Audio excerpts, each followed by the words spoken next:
Olá, pessoal. Bom dia para vocês. Sextou finalmente, 7 horas da manhã, dia 7 de novembro de 2025. Nós estamos começando mais uma edição do Seu Desperta aqui pelo ICL Notícias, só para você terminar a semana muito bem informado. E ontem foi um dia bacana, né? Começou a cúpula dos chefes de Estado, que antecede a realização da COP30, e o Brasil já fez um golaço lá com duas coisas. Primeiro, a realização dessa instância de discussão que antecede a COP, que antes não existia, essa cúpula dos chefes de Estado. Segundo, o fundo chamado TFF, o Fundo Permanente da Floresta, foi um sucesso desde o seu lançamento. Só ontem, as promessas de apoio, de aportes de países que estão participando das discussões lá em Belém, elas já superaram metade da cota de 10 bilhões de reais para esse início, para essa largada do TFF, né? São duas propostas super inovadoras e o governo brasileiro, que os adversários diziam que iria começar nas cordas essa COP30 por causa das nossas contradições, está fazendo lá um golaço atrás do outro. Foi um dia de intensas reuniões entre o presidente Lula e chefes de organizações internacionais e também chefes de Estado que já estão em Belém. E olha, ao contrário daquilo que se previa, ao contrário de todas as previsões catastróficas, a COP30 é um sucesso. Ela já começou, não houve o colapso previsto para Belém e está tudo seguindo direitinho, né? Então o Brasil segue na sua condição, né, de realizador desse evento, de patrono dessa COP, ainda tendo que explicar algumas posições contraditórias. Mas, no geral, antes da abertura, o placar já antecipa uma goleada que deve sim acontecer, apesar das ausências ilustres, né? Que não teremos. Por exemplo, a do presidente dos Estados Unidos, Donald Trump, que é um antiambientalista convicto e não vai participar. E começa hoje, lá em Brasília, o período de julgamento dos recursos de Bolsonaro e dos outros 6 dos 7 réus do núcleo 1 da trama golpista, né? Então, o julgamento será pelo plenário virtual do Supremo Tribunal Federal e a votação já está aberta, né? Essa é a última etapa antes que Bolsonaro seja finalmente recolhido aos costumes para começar o cumprimento da sua pena. E olha, quem está numa situação muito ruim é uma celebridade da internet, é o Rodrigo Manga. Você já ouviu falar dele? Se você não ouviu falar dele é porque talvez você não mora em Sorocaba, porque lá em Sorocaba todo mundo conhece. É o prefeito da cidade, aquele sujeito que usa o TikTok para fazer a base da sua comunicação e que tem um comportamento bastante histriônico, como vocês vão ver aqui hoje conosco, né? Está enroladíssimo lá com o desvio de dinheiro da saúde. Foi afastado por 6 meses. O vice-prefeito já assumiu o cargo e promete tocar a administração da cidade para não haver prejuízos. Esses são os destaques principais e eu quero ressaltar uma última notícia aqui, está na capa do site do ICL Notícias, vou até mostrar para vocês aqui, fazer um insight aqui, olha, é uma matéria da Amanda Mendonça, nossa repórter lá em Santa Catarina. Ela está denunciando que emendas da deputada Júlia Zanata, aquela mega bolsonarista armamentista, direcionaram 800 mil reais de dinheiro seu, do contribuinte brasileiro, para um clube de tiro de um amigo da deputada, né? Nós vamos até ver aqui umas cenas da inauguração dessa empresa chamada Top Gun, né? E estão aí os bolsonaristas, né, se amparando com dinheiro do orçamento da União. É isso por enquanto. Antes de mais nada, vou chamar aqui o meu querido companheiro Alex Amorim, porque o Alex hoje acordou feliz da vida. Ele não veio com a camiseta do Palmeiras hoje. O que aconteceu, Alex? Você não ficou satisfeito com os 2-0 de ontem? Então, essa aqui é uma homenagem ao Flaco Lopes, então, aquele argentino, então por isso que eu vi com a camisa argentina. Bom dia, Panunzio, bom dia a todos. E um bom dia especial, Panunzio, para minha irmã que tá fazendo 20 anos. Maria Gabriele, um ótimo dia e um feliz aniversário para você. Parabéns, Maria Gabriele. Isso mesmo. Parabéns. Então, Panunzio, hoje eu acordei feliz. Ontem o Verdão ganhou de 2-0 ali do Santos. Eu fui dormir ali quase meia-noite, meio em êxtase pela vitória e também pelo pontos que o Palmeiras chegou. O Palmeiras chegou a 68 pontos e está ali na liderança agora com 2 rodadas praticamente à frente do Flamengo, Panunzio. Olha só que beleza, hein? Foram 2 gols bonitos, inclusive, né, Alex? Isso, o primeiro ali foi uma jogada do Flaco Lopes, ele ganhou de cabeça e acionou o Vitor Roque, que assim que o domínio já tirou o Gabriel Brazão, que é um ótimo goleiro do Santos, e fez o gol. E o segundo gol foi o golaço ali do Vitor Roque, no acionamento ele foi acionado e ele deu uma cobertura ali e finalizou o placar de 2-0 ontem ali no Allianz Parque. Lembrando que o Santos, com a derrota, Panunzio é o primeiro colocado ali em 17º para ser rebaixado com 33 pontos. O primeiro que você fala é o último, né? É o último colocado na tabela ali. Tá na bica do abismo, né? Isso, ele tá em 17º ali na tabela com 33 pontos e foi um jogo muito diferente porque o Santos começou bem, Panunzio, ali o Palmeiras começou com ímpeto ali até os 15 minutos do primeiro tempo, porém depois o Santos conseguiu equilibrar as forças e o primeiro tempo terminou empate, mas no segundo tempo o Palmeiras com o Vitor Roque e essa dupla Flaco Roque, que é conhecida pela torcida e pela imprensa também, deu essa alegria aos torcedores do Palmeiras ontem, que estavam no Allianz Parque e eu que estava de casa, Panunzio. E o Neymar, hein? Cadê o Neymar? Então, Preocupado com ele, a gente não ouve falar mais de Neymar. O que tá acontecendo, Alex? Então, Panunzio, Desculpa, o pessoal fala que eu pego muito no pé do Neymar aqui, mas não é para pegar no pé de um jogador como esse, que se diz jogador ainda. Nem Sim. Jogador ele é mais, né? Mas enfim, foi um péssimo negócio pro Santos, porque na medida em que o Neymar chegou, o Santos saiu, né? E esse resultado de ontem que coloca o Santos na beira do precipício é o sinal dessa era Neymar, né? Na volta do Neymar ao Santos. Isso, então, Panunzio, desde que voltou aqui pro Brasil, o Neymar tá batendo na tecla que é contra o gramado sintético. Ele vem se machucando diversas vezes fora do gramado sintético, se machucando no gramado natural e tudo. Ontem ele foi poupado porque ele pediu para a diretoria não jogar no jogo, não jogar ontem no Allianz Parque por conta do gramado sintético, e ontem ele treinou normalmente, mas ele não foi relacionado pro jogo.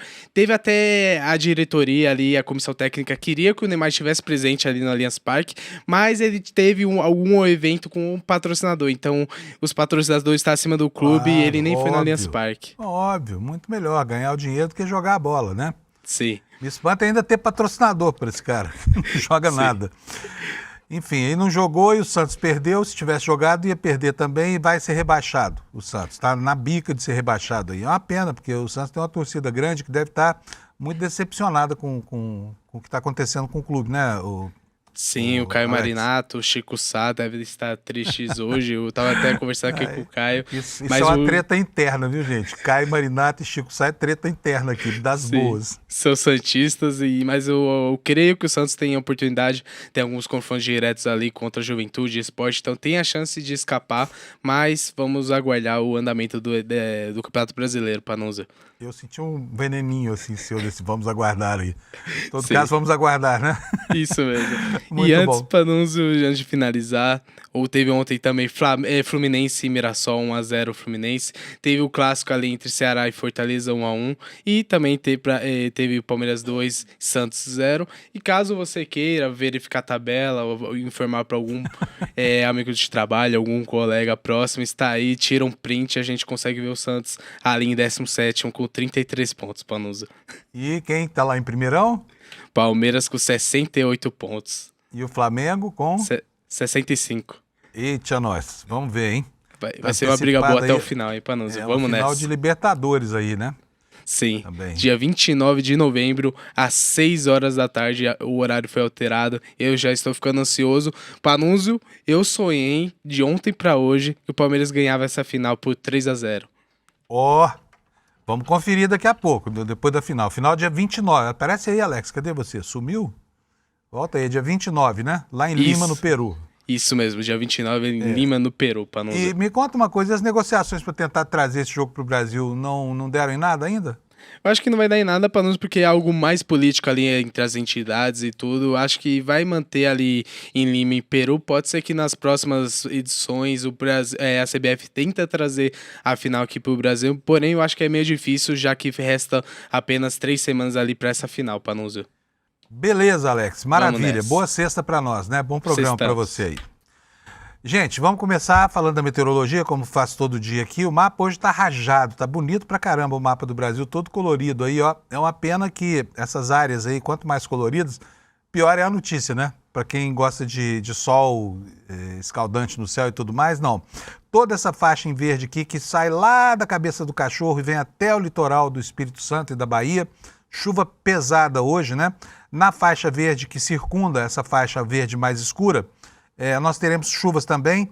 Na faixa amarela, nós teremos tempo nublado com menos chuva, né? E o tempo vai ficar estranho hoje lá no Rio Grande do Sul. Tá cheio de alertas aqui no Rio Grande do Sul e eu vou começar por aqui a mostrar para vocês. Olha só, vamos aqui para o mapa dos alertas.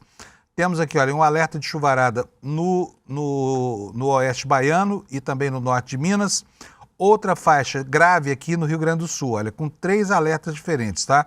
2 de tempestade severa, tá aqui, vamos ver, olha, acumulado de chuvas na região mais a oeste do Rio Grande do Sul, no centro do estado e na zona litorânea, ventos costeiros e alerta de tempestade, tá bom? Eu vou abrir esse alerta do meio aqui, não, esse alerta de ventos costeiros não, eu quero esse outro aqui, olha, de chuvarada, né? Vai ter chuva grande hoje lá no Rio Grande do Sul, os gaúchos que se preparem, tá? Chuva superior a 60 milímetros, podendo chegar no acumulado a 100 milímetros por dia, com risco de grandes alagamentos, de transbordamentos, grandes deslizamentos de encostas em cidades com tais áreas de risco. Então, esses adjetivos aqui, grande, grande, grande, são da conta do INMET, tá? Aqui não costuma adjetivar, mas hoje está adjetivando. Então, olha, o perigo está em toda essa região aqui, olha, que vai desde Uruguaiana, passa por Santa Maria, vai lá quase na região de Erechim, né, e toma toda essa parte central aqui do estado do Rio Grande do Sul. Agora eu vou voltar aqui com o mapa para que a gente possa ver as temperaturas que hoje vão esquentar no Brasil, né? Apesar da chuvarada, nós teremos um dia de calor aqui. Vamos começar pelo Rio Grande do Sul. Temperatura máxima lá vai ser amena, chegando só a 17 graus. Em Florianópolis vai chegar a 23. Curitiba hoje, né, ao contrário do que acontece todo dia, está com a previsão mais alta do sul, 25 graus de máxima com nuvens apenas, né? Aqui em São Paulo, previsão de 28 graus de máxima com muitas nuvens. No Rio de Janeiro, 28 graus também. Em Vitória, teremos 25 graus e em Belo Horizonte, 30 graus Celsius. Então está aí a previsão do sul e do sudeste. Vamos para o centro-oeste agora, começando com Brasília, 31 graus, chuvinha isolada lá, que os candangos gostam. Goiânia, 33 graus, né, um forno. E Campo Grande, 34, Cuiabá, 38 graus, vai estar escaldante hoje o dia lá em Cuiabá. Em Porto Velho, 34 graus, Rio Branco também 34, Manaus 36, em Boa Vista 37 graus, Macapá 33, lá em Belém, sede da COP, 35 graus, ontem estava 39 graus em Belém, quer dizer que hoje vai dar um refrigério lá o clima, né? Para o pessoal, né, pelo menos dar uma abanada assim na sombra. Em São Luís, Maranhão, 33 graus, em Teresina, Piauí, a cidade mais quente do Brasil, 39 graus hoje. Nas capitais do Nordeste não chove, né? Poucas nuvens no céu, dia bom para a praia. Fortaleza com 31 graus, Natal com 31, Recife também com 31, Maceió com 32, em Aracaju 31, em Salvador 31 graus, tá? E Salvador, pancadas de chuva isoladas. E por último de tudo, Palmas, Tocantins, 33 graus hoje, mínima de 23, tá aí a previsão do tempo para você. E agora nós vamos passar a ver aqui as matérias no nosso portal, né, e os destaques na edição de hoje. O noticiário está super quente nesse fim de semana. Eu até atualizei aqui a página porque mudou aqui a relação de destaques. A primeira notícia eu não vou detalhar ainda, mas está aí para vocês, é uma reportagem espetacular. De novo, a Amanda, nossa repórter lá em Santa Catarina, trazendo uma novidade aí. Novidade sempre, né? Em terra de bolsonarista, quem tem o olho fica rico, tá? É o caso de uma loja, ou de uma escola de tiro, um clube de tiro chamado Top Gun, tá? De um amigo da deputada Júlia Zanata, essa que é uma grande defensora das armas, inclusive para depor governos, né? E um amigão dela levou 800 mil reais para um clube de tiro, tá? Em algo que o TCU achou estranhíssimo. Daqui a pouquinho a Amanda está aqui para contar para a gente o que é isso. Outro destaque, outro bolsonarista, né, Abílio Brunini, aquele prefeito que se ufanava de não ter nenhum vereador petista na cidade dele, capital do Mato Grosso. Olha aí, a cada dia uma notícia escandalosa de hoje é o seguinte: a Abílio Brunini contrata por R$656 mil um veterinário que participou da campanha eleitoral dele, o empresário Anderson Nogueira, e inclusive apareceu nos programas do TSE da campanha de Abílio Brunini, tá? Destaques secundários aqui na primeira página do ICL Notícias: o STF julga os recursos de Bolsonaro e dos outros 6 réus do núcleo 1 da trama golpista a partir de hoje no plenário virtual. Prefeito de Sorocaba, o prefeito TikToker, prefeito Rodrigo Manga, esse tá encrencadíssimo, né? Foi preso ontem um amigo dele, recebeu um depósito de quase R$300 mil aí na conta, dinheiro desviado da saúde de Sorocaba. E o prefeito, que já vinha se enrolando em 3 outras operações da Polícia Federal, agora foi definitivamente afastado por 6 meses do seu cargo lá, para que possa ser apurada a ação criminosa desses lobistas que desviam dinheiro da saúde das pessoas em Sorocaba, tá bom? O governador de São Paulo, Tarcísio de Freitas, está vendendo terras públicas aqui, terras devolutas que foram invadidas há muito tempo por fazendeiros por um valor irrisório, tá? 10% do preço em São Paulo. É uma pichincha que só os amigos de Tarcísio conseguem, tá? E enquanto isso, lá em Brasília, Hugo Mota aguardando aqui um acordo de liderança para prosseguir com o PL do terrorismo, que o governo brasileiro refuta de todas as formas, não quer de jeito nenhum ver aprovado, tá? Mas existe uma pressão grande lá e a gente vê que a direita brasileira, ela congrega pelo menos 317 votos, a julgar pela votação daquele PDL, Projeto de Decreto Legislativo, que anulou um decreto do Conanda que dava o direito a crianças estupradas de abortarem legalmente, né? Eles não querem isso. Preferem que essas crianças desenvolvam a gravidez de filhos de estupradores. É difícil entender o que essa gente pensa, né? Então nós vamos começar agora a detalhar as notícias do dia. Eu vou começar com destaque do UOL e da Folha de São Paulo. A manchete é essa que está aí: Supremo começa a julgar hoje o recurso de Bolsonaro contra a condenação por golpe de Estado. O que nos diz a notícia? Primeira turma do Supremo começa hoje a analisar os recursos apresentados pelas defesas de Bolsonaro e de outros 6 dos 7 condenados contra a condenação na trama golpista. O julgamento terá início às 11 horas e vai até o dia 14 de novembro, né, véspera do feriado, no plenário virtual do Supremo. Alexandre de Moraes será o primeiro a votar. A turma é composta também por Carmen Lúcia, Cristiano Zanin e Flávio Dino. E aqui, olha, no site HJUR, o site jurídico, nós temos aqui a informação de que Luiz Fux não votará nesses recursos no julgamento da trama golpista. Você há de se lembrar que ele se ofereceu para continuar participando de votações que já estivessem agendadas. O recurso não está agendado, ficou de fora. O que nos diz aqui a matéria no site do ICL? O Supremo confirmou ontem, quinta, que o ministro Luiz Fux não participa do julgamento do recurso apresentado pela defesa do ex-presidente Jair Bolsonaro no processo que o condenou por tentativa de golpe de Estado. A análise começa nesta sexta-feira no plenário virtual, como eu já falei, seguirá até o dia 14. Fux, que foi o único a votar contra a condenação de Bolsonaro, migrou para a segunda turma, pouco mais de um mês depois da sentença, né? Apesar disso, ele chegou a se colocar à disposição para continuar participando dos julgamentos já iniciados na antiga turma, mencionando uma lacuna regimental. No entanto, segundo o Supremo, a resolução 642/19 determina que a composição da turma é definida no dia do início da sessão, o que torna o recurso um novo processo sem obrigatoriedade da presença do Fux. Portanto, como os recursos, né, foram apresentados depois da decisão anunciada de migrar de turma, Fux perdeu o acesso ao contrário do que ele pretendia, né? Bom, aí vem a discussão sobre a pretensão desses recursos. O que os advogados pretendem com embargos de declaração, que são recursos que normalmente não alteram nada, eles são feitos apenas para esclarecer pontos obscuros da sentença, né? A reportagem aqui explica que o recurso de Bolsonaro é uma tentativa de reverter a condenação de 27 anos e 3 meses de prisão aplicada por crimes como organização criminosa, tentativa de abolição violenta do Estado de Direito, golpe de Estado e tudo mais que você já sabe, tá? Próximo destaque, vamos entrar aqui já na discussão da COP30. E eu vou chamar desde já, Alex, o Lula tá ok aí? Posso chamar? Então, beleza, vou chamar o Lula Costa Pinto para me ajudar aqui, porque o Lula é o homem mais bem informado de Brasília. Está lá o meu querido companheiro Lula, um madrugador emérito. O Lula, 4h30 da manhã, já está mandando mensagem para o meu zap, né, Lula? Panunzi, o que nós vamos falar hoje? A gente bem que queria acordar, mas, bom, eu sou madrugador mesmo, então tanto faz, né? Mas o Lula é um homem muito bem informado e começa muito cedo a se informar. Por isso que ele chega no final do dia super bem informado. Lula, vou ler aqui para você a notícia do Valor Econômico, que eu queria depois saber como é que você analisa isso. Por quê? Por que eu vou ler essa manchete para vocês antes do Lula?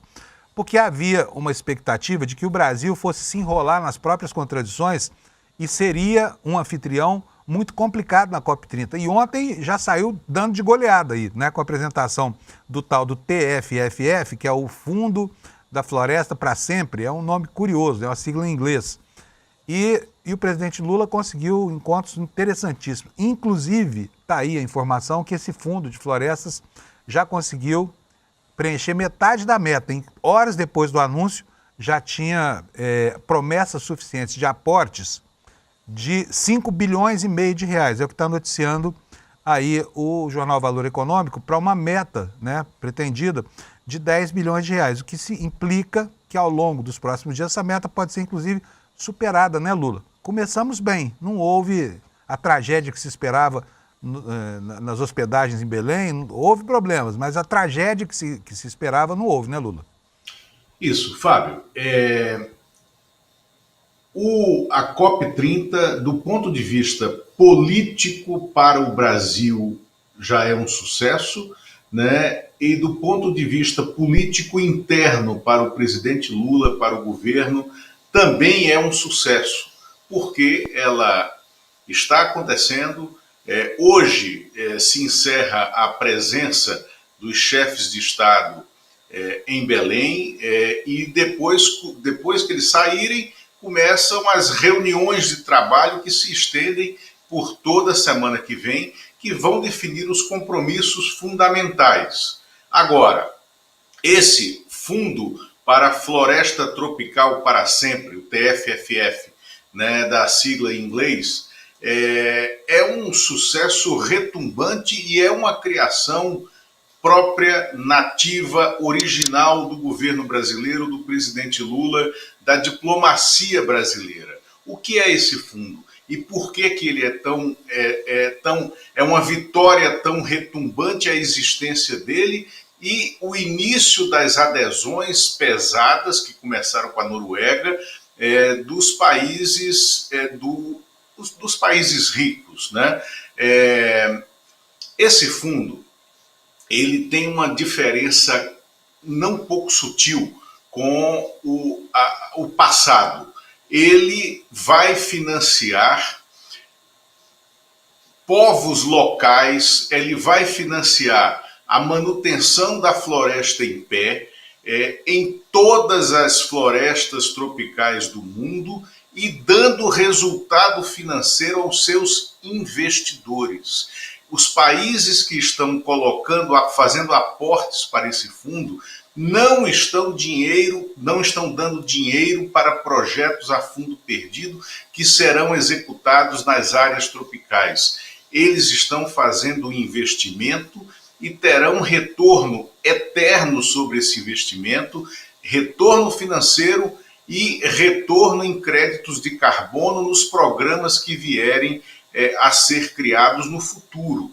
E ele é revolucionário pela construção dessa adesão global. Hoje, espera-se, os maiores aportes foram Noruega, 3 bilhões,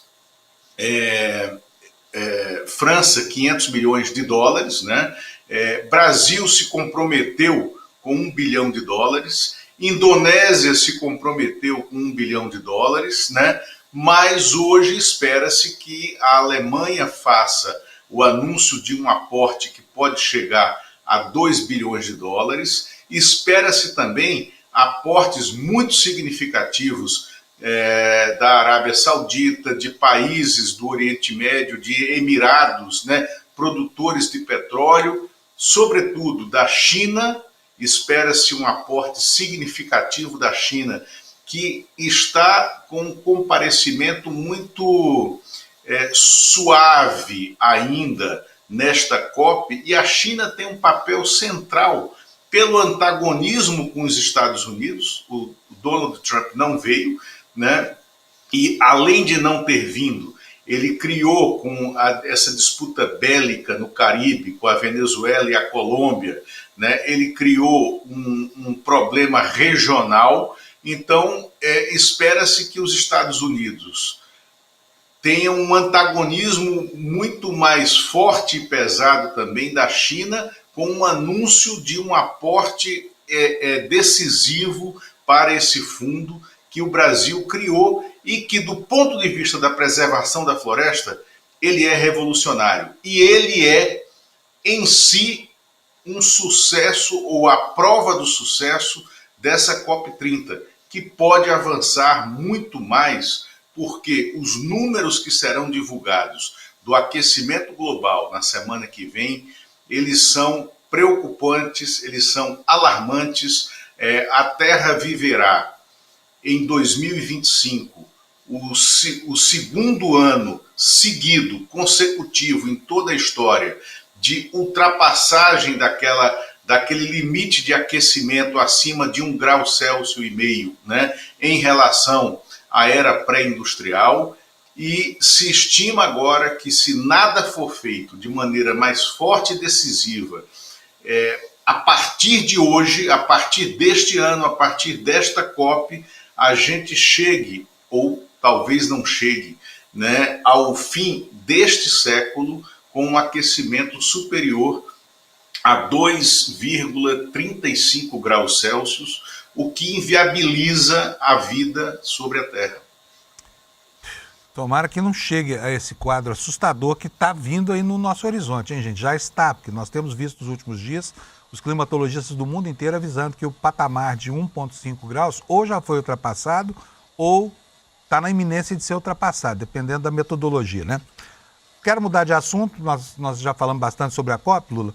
É o seguinte, aconteceu um movimento curioso em Brasília essa semana, porque o governador que é bolsonarista, o governador de Brasília que é bolsonarista, mandou um ofício para o Supremo Tribunal Federal requisitando exames da saúde do Bolsonaro em face das especulações, porque não há nada decidido nesse sentido, de que ele poderia ser recolhido à Papuda, né?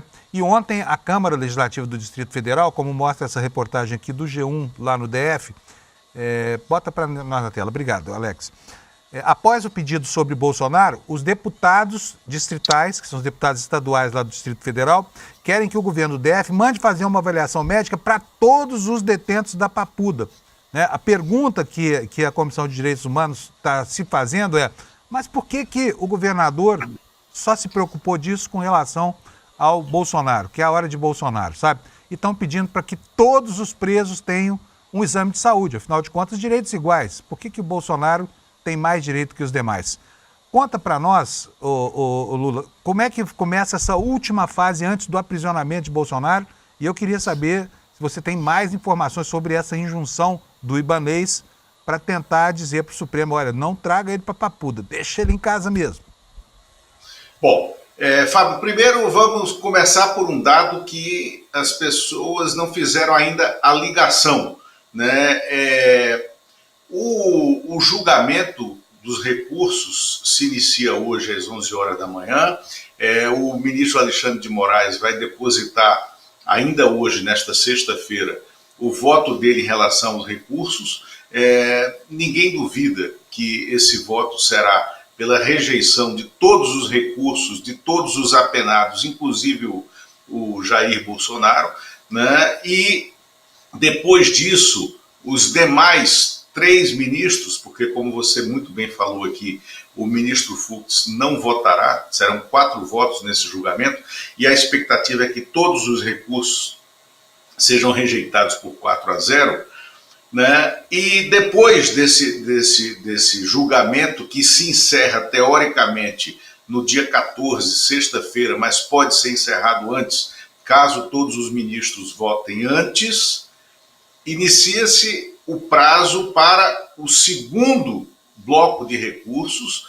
Terá mais uma semana depois mais uma semana para o depósito dos votos, né, dos segundos recursos, e se espera que na semana que antecede o 15 de novembro, que é num sábado, ou seja, entre 12 e 14 de novembro, seria a data mágica para o encaminhamento do apenado, do já sentenciado Jair Bolsonaro para a cadeia.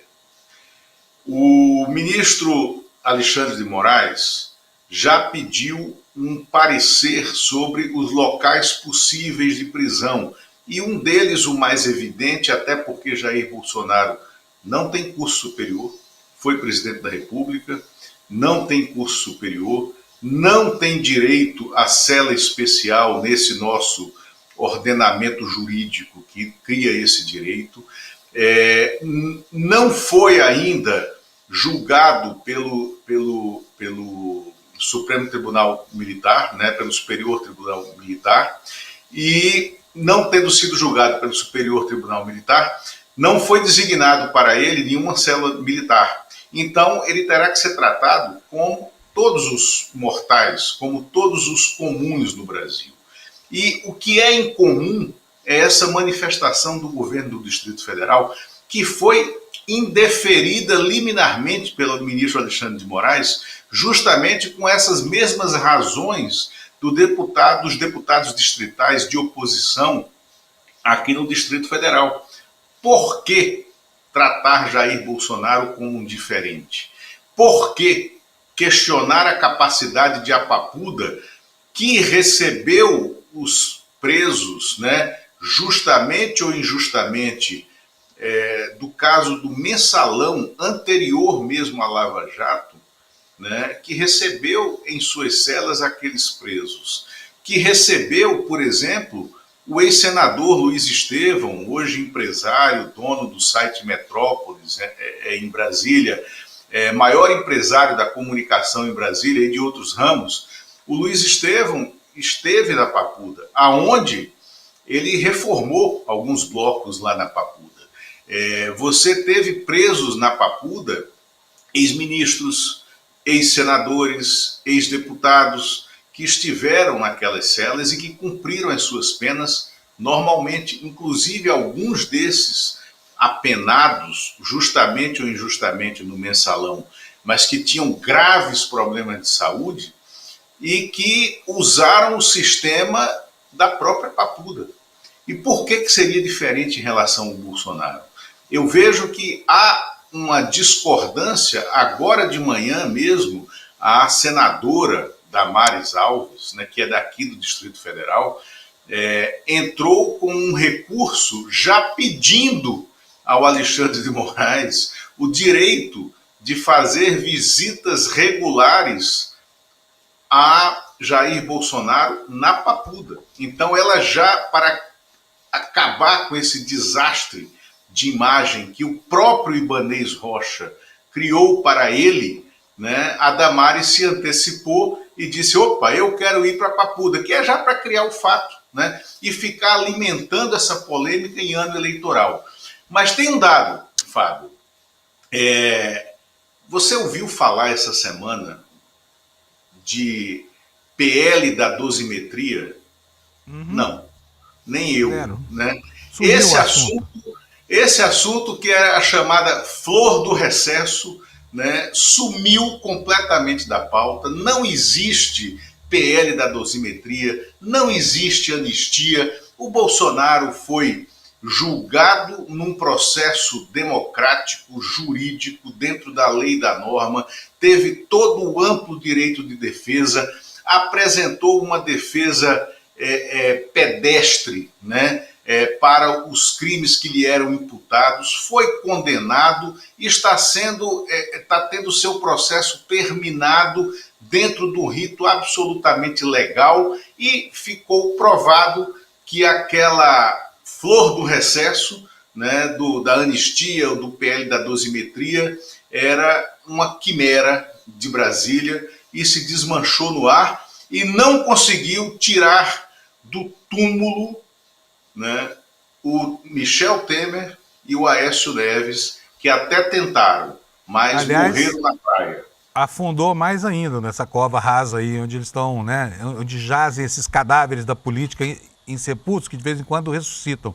Agora, ficou ruim mesmo, foi pro Paulinho da Força, né? Se prestar um papelão daquele, defender uma proposta que, na verdade, acho que o Temer e o Aécio sabiam que era uma roubada, por isso não se colocaram mais adiante desse assunto, né, Lula? Se fosse um deputado de um país de língua de castelhano, né, seria Paulinho Flaco, né, e não Paulinho da Força. Pablito de la Fuerza, não. Pablito é Flaco. É o Flaco. Muito bom. Lula, olha, um bom fim de semana para você. Obrigadíssimo aqui por ter comparecido aqui, levantando cedinho nessa sexta-feira para informar a gente, tá bom? Abraço, Fábio. Abração, obrigado, tchau. viu, Lula? Bom, já, gente, nós vamos ter aqui a Amanda também, a Amanda Miranda, para falar com a gente sobre as aprontações dos bolsonaristas de Santa Catarina, tá? Tem matéria boa hoje no nosso site e você não perde por esperar mais uns minutinhos, ela vai estar conosco aqui, tá bom? Bom, olha só, eu falei agora há pouco sobre um pedido da Assembleia Legislativa, da Câmara Legislativa do Distrito Federal, sobre, né, o tratamento isonômico entre Bolsonaro e os demais presos da Papuda. Francamente, aqui, não acredito que Bolsonaro vá para Papuda, não, entendeu? Até por uma questão de isonomia, de aplicação do mesmo tratamento, ele precisa, de acordo com a legislação penal e processual penal, começar o cumprimento da pena recolhido, né, preso mesmo, de verdade. Como aconteceu com o Collor lá em Maceió. Começou preso, logo foi para casa. E esse início, no entanto, está sendo conturbado por iniciativas do governador Ibanez, que é um amigo, é chapa do Bolsonaro, é um bolsonarista, né? Teve enrolado até o pescoço lá com o 8 de janeiro, depois se livrou das imputações, mas causou estranheza mesmo na Assembleia, na Câmara Legislativa lá. A Câmara escreveu o seguinte, olha só, sobre essa iniciativa do governador. Causa auspiciosa surpresa, vou até colocar maior aqui para você poder ler junto comigo, olha. Causa auspiciosa surpresa a preocupação manifestada pela SEAP, que é a Secretaria de Assuntos Penitenciários, com a adequação do sistema prisional do Distrito Federal às condições de saúde do apenado Jair Messias Bolsonaro. Essa louvável iniciativa, contudo, não pode ser aplicada de forma seletiva, sob pena de configurar uma violação aos princípios constitucionais mais elementares que regem o Estado Democrático de Direito. É o que diz o documento aqui, o G1 teve acesso. Portanto, eles querem um tratamento isonômico, né? E lembrando aqui que a Papuda já teve no palco aí, né, de outras denúncias de tratamento não isonômico, não equitativo, né? Por exemplo, quando o empresário Luiz Estevão foi preso, ele mandou reformar uma ala da Papuda, né? O pessoal fala que é o SPA da Papuda, é o SPAPuda lá de Brasília, fez uma reforma lá, isso depois foi denunciado, enfim. A questão da sensibilidade de Brasília para autoridades que se dão mal, né, que caem nas malhas da justiça e que acabam indo presos, é absurda, né? E me espanta o governador ter a coragem de tomar uma medida dessa, assim, tão individualizada, né? Só para uma pessoa. E os outros 27 mil que estão lá? Faz muito bem a Assembleia Legislativa de Santa Catarina. Pessoal, vamos falar um pouquinho agora sobre as aprontações dos bolsonaristas lá em Santa Catarina. O Alex está dizendo aqui que a Amanda ainda não está posicionada.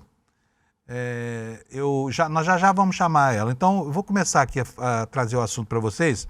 É o seguinte, desde que a Amanda passou a trabalhar aqui no ICL, o ICL virou uma referência em assuntos muito estranhos que acontecem lá em Santa Catarina, que é a capital brasileira do bolsonarismo, né? Nós estamos vendo lá porque a lupa que a Amanda coloca sobre as ações dos bolsonaristas em Santa Catarina é uma lupa muito afiada e ela tem um baita faro de repórter e está lá todo santo dia trazendo uma novidade como essa. Olha, a Júlia Zanata, aquela deputada da Tiara, aquela que leva o filho em sessões de ocupação da mesa da Câmara, lá em Brasília, essa mesmo, aquela que faz discursos armamentistas muito empolgados, né? Pois saiba que ela apresentou uma emenda destinando R$800 mil, como está aqui na manchete, para um clube de tiro chamado Top Gun, que é de um amigo dela. Bolsonaristas são muito solidários, né? Então vamos ver aqui o que trata isso. Daqui a pouquinho a Amanda vai explicar para a gente do que trata essa história aqui. A aplicação de uma emenda de R$800 mil da deputada Júlia Zanatta em um clube de tiro de um amigo na cidade de São José, na Grande Florianópolis, está sob suspeita de direcionamento.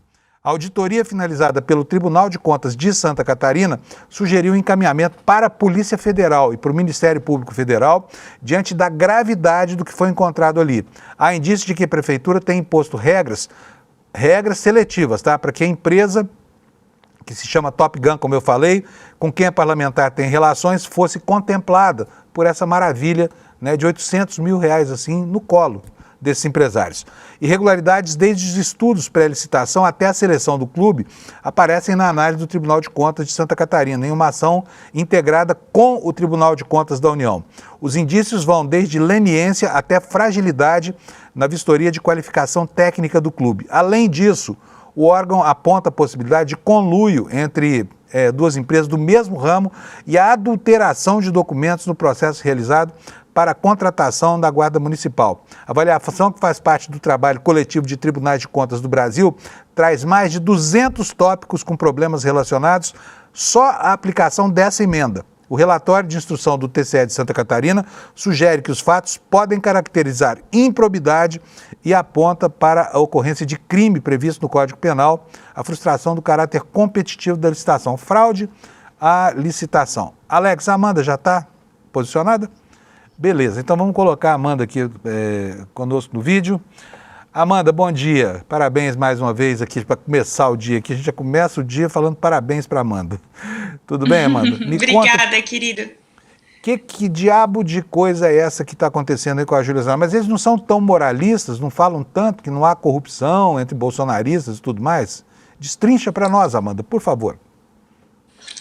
Então, primeiro quero agradecer de novo pelo espaço aqui no Desperta, um espaço que já está virando rotineiro, gosto muito de estar aqui. Bom dia para toda a comunidade que está acompanhando também a programação e pela tua menção muito elogiosa e generosa também, né, ao meu trabalho.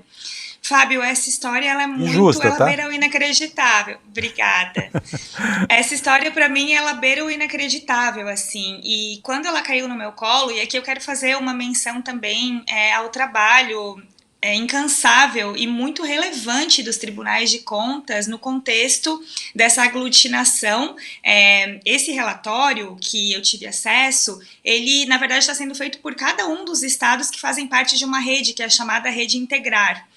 E todos coordenados pelo Tribunal de Contas da União. E eles realmente tentam desvendar o que está sendo feito com essas emendas, que até pouco tempo atrás eram um orçamento secreto e eram uma caixa preta.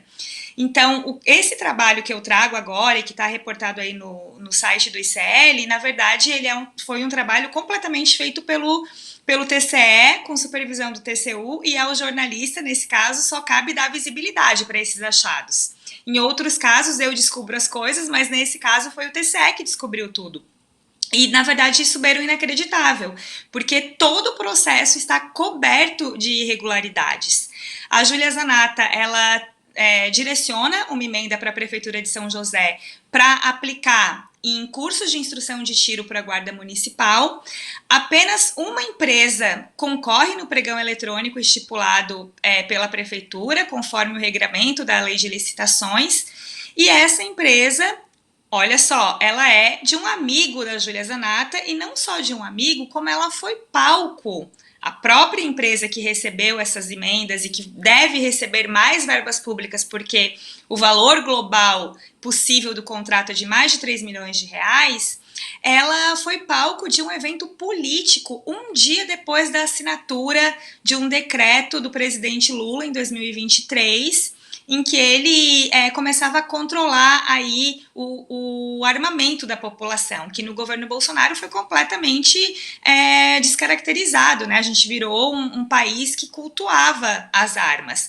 E quando Lula assinou o decreto, no dia seguinte, houve a inauguração desse clube de tiro que é do amigo da Júlia Zanatta, um evento completamente político, estava lá o governador do estado, estavam todos os deputados da bancada da bala do estado de Santa Catarina, e é lá que ela diz aquela frase que se tornou também manchete em vários veículos de comunicação: todo poder emana de um cano de uma arma. Então foi para esse clube que ela inaugurou um dia após o decreto do armamento, que ela destinou aí essa emenda de R$800 mil, que pode se multiplicar, caso não haja uma ação aí por parte dos órgãos de controle para tentar impedir isso também. Amanda, na reportagem da Amanda, ilustrando essa reportagem, tem um vídeo que correu às redes sociais, que denota exatamente, que mostra a proximidade. Quero até que o Alex bote para mim no ar aqui essa foto que ilustra a matéria, antes de colocar o vídeo. Você pode reparar que aqui, olha, no banner que está aqui debaixo da deputada, a frase é: não é sobre armas, é sobre liberdade, que é o slogan que transforma a causa desses picaretas, porque não há um outro nome para definir, né, em grandes causas a serviço de uma democracia que o tempo inteiro eles insistem em fustigar. Agora eu vou mostrar para vocês o vídeo que a Amanda descobriu, que está lá no perfil da Júlia Zanata, dela participando do Converscote de inauguração da Top Gun, essa empresa aquinhoada por ela, com dinheiro grande, R$800 mil, né, numa licitação viciada. Bota o vídeo, Alex, por favor. Parabéns, Alexandre, parabéns, Aba, Moratelli, a todos os responsáveis por esse empreendimento aqui.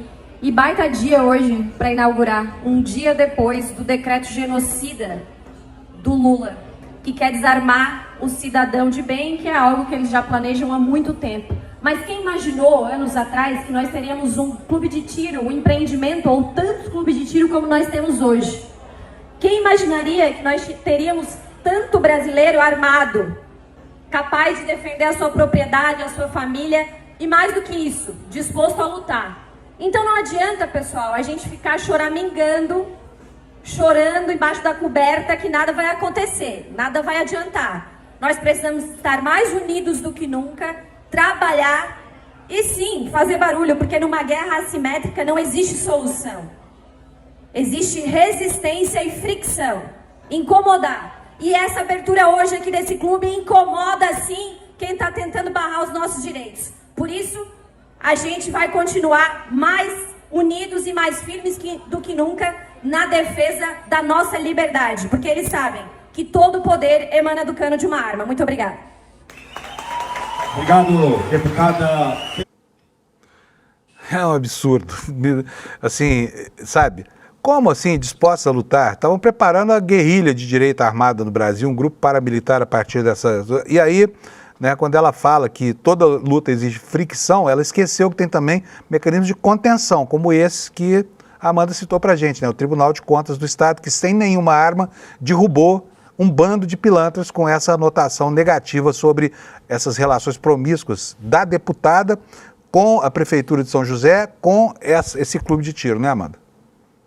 Sim, e inclusive um fato que eu acho muito relevante também foi que este vídeo que ela postou para lacrar para o eleitor dela, para dizer, olha só, um dia depois da assinatura do decreto que deixa as regras do armamento mais rígidas, eu estou aqui afrontando uma determinação do presidente. Isso aconteceu porque o decreto previa uma determinada distância dos clubes de tiro de área escolar e este clube não respeitava essa questão da distância da área escolar, então ela esteve lá, fez esse vídeo para afrontar o decreto, para tentar lacrar nas redes sociais, e este mesmo vídeo virou uma prova constituída em todo o processo do TCE, porque foi a partir desse vídeo que a equipe de auditoria começou a suspeitar de algo que já estava ali presente no processo de várias formas, né? Eles conseguiam identificar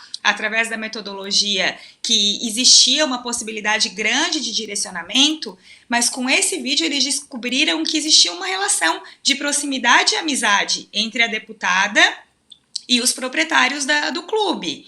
Então, o vídeo, que era para ser uma fonte de lacre, de aplausos e de homenagens das pessoas bolsonaristas, armamentistas para essa deputada, virou algo que pode depor contra ela, que pode fazer, inclusive, ela ser investigada e o Clube dos Amigos dela pela Polícia Federal e pelo Ministério Público Federal, porque esse é um encaminhamento do relatório do TCE que vai ser entregue aí pelo TCU, que vai ter as suas diligências confirmadas pelo TCU. O TCU vai dizer, encaminhamos ou não encaminhamos para a Polícia Federal e para o MPF.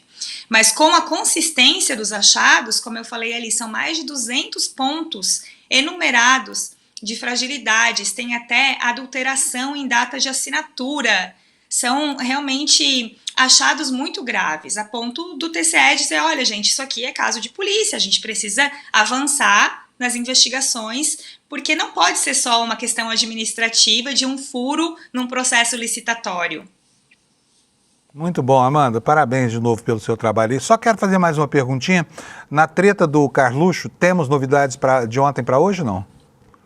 Então, é muito curioso porque no vídeo que a gente exibiu, que você exibiu agora, estão lá os personagens. Está lá a Ana Caroline Campanholo, o Jorginho Melo, o Jorge Saif. O Jorge Saif eu não lembro se está, mas provavelmente ele estava próximo desse evento também porque ele é armamentista. E as novidades não param de acontecer, é um minuto a minuto aqui, né? Ontem o Carlos Bolsonaro voltou a se pronunciar sobre isso, ele está realmente se sentindo meio acuado e tentando descobrir quem é que está tentando minar a pré-candidatura dele, mas aqui em Santa Catarina a gente já sabe que é uma articulação, um fogo amigo do grupo do governador. Pois é, nessa briga a gente continua torcendo pela briga mesmo, que ela seja prolífica aí e consiga nos afastar 3 Bolsonaros de uma vez só das urnas do poder na próxima eleição, que é o que está pintando aí no cenário. Amanda, brigadíssimo para você, bom fim de semana, viu? E parabéns uma vez mais pelas suas reportagens. Obrigada, querido, até a próxima. Tchau, tchau. Bom dia para todo mundo. Bom, as aprontações de bolsonaristas, gente, não param. E essa gente tinha a pachorra, né, de fazer discursos muito moralistas. Ah, somos incorruptíveis. Só que o chefe do bando rouba relógio dado de presente para o Brasil, né?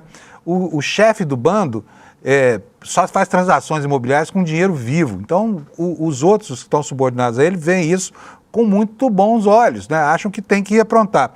Um desses bolsonaristas é o prefeito de Sorocaba, Rodrigo Manga, conhecido como prefeito TikToker, se enrolou tanto com corrupção que agora está afastado da prefeitura de Sorocaba, né? Uma cidade aqui do lado de São Paulo. A minha família mesmo teve várias legiões de prefeito dessa cidade, todos eles terminaram mandatos pobres e honestos. Rodrigo Manga não, Rodrigo Manga é um sujeito que voluptuosamente se apoderou, segundo investigações da Polícia Federal, né, e de 3 operações seguidas de dinheiro que deveria cuidar da saúde dos seus munícipes enquanto ele faz o seu proselitismo. Se você não sabe muito bem quem é esse prefeito, TikToker, eu vou apresentar um dos vídeos para você. O que ele faz? Ele lacra nas redes sociais, tira sarro de todo mundo e se apresenta sempre como um sujeito de grandes ideias, né? Olha só o que o cara é capaz de fazer. Gente, vê se isso é coisa de prefeito de uma cidade que tem quase 1 milhão de habitantes. Roda o vídeo para mim, Alex. Vamos ver o que esse prefeito costuma fazer na internet.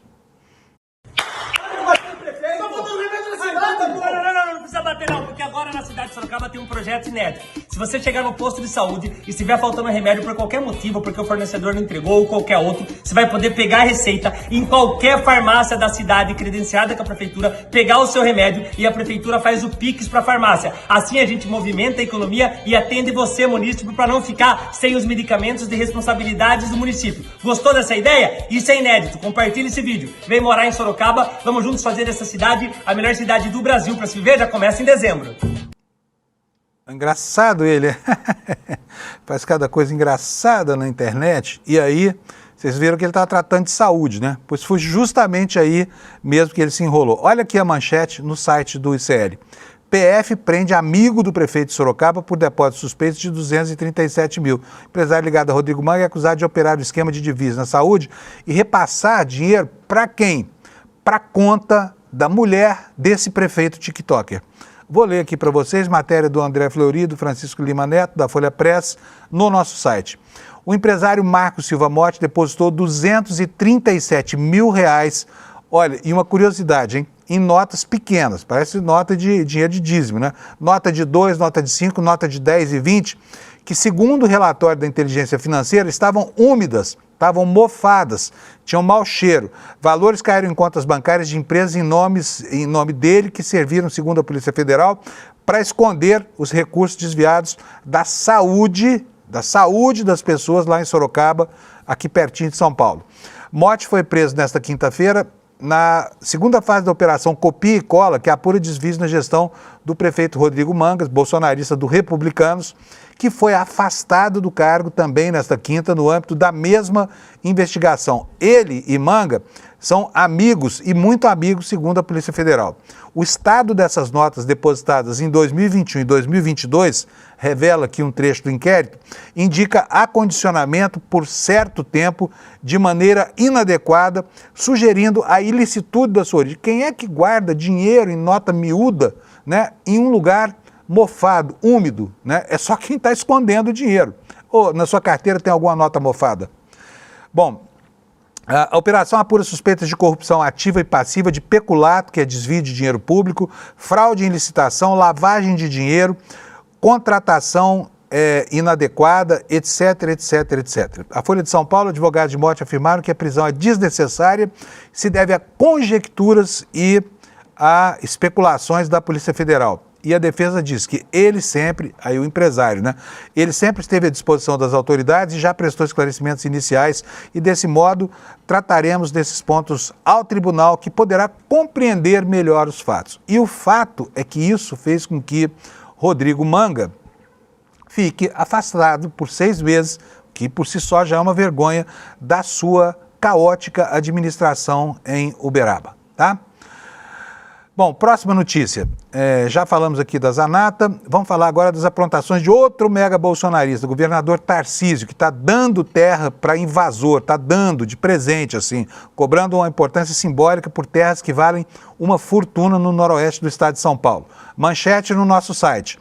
Tarcísio desperdiça oferta lucrativa e vende terras públicas por 10% do preço em São Paulo. O governador nunca respondeu a uma proposta que oferecia um ganho maior ao estado de São Paulo em troca do repasse dos terrenos para a reforma agrária. Preferiu dar para latifundiário ladrão, né, que se apropriou das terras e que agora está sendo aquinhoado, presenteado, né, praticamente, com a cessão quase que gratuita das terras que eles tomaram, terras públicas. A matéria diz o seguinte, matéria da Amanda Aldi, da agência pública. O governo Tarcísio Freitas está vendendo as terras públicas griladas com descontos que chegam a 90%, como uma forma de engordar os caixas do Estado. Tarcísio espera receber 1 bilhão e 600 milhões pela venda desse terreno. Só que o ganho poderia ser muito maior se tivesse aceito uma proposta do Ministério do Desenvolvimento Agrário, do MDA, tá? Não é de especulador e grileiro, não. Do governo federal, que se ofereceu para pagar 100% do valor de mercado pelas mesmas áreas para destiná-las à reforma agrária. Se a proposta do MDA tivesse sido aceita, a arrecadação prevista poderia aumentar até 6 vezes. Chegaria, sabe quanto?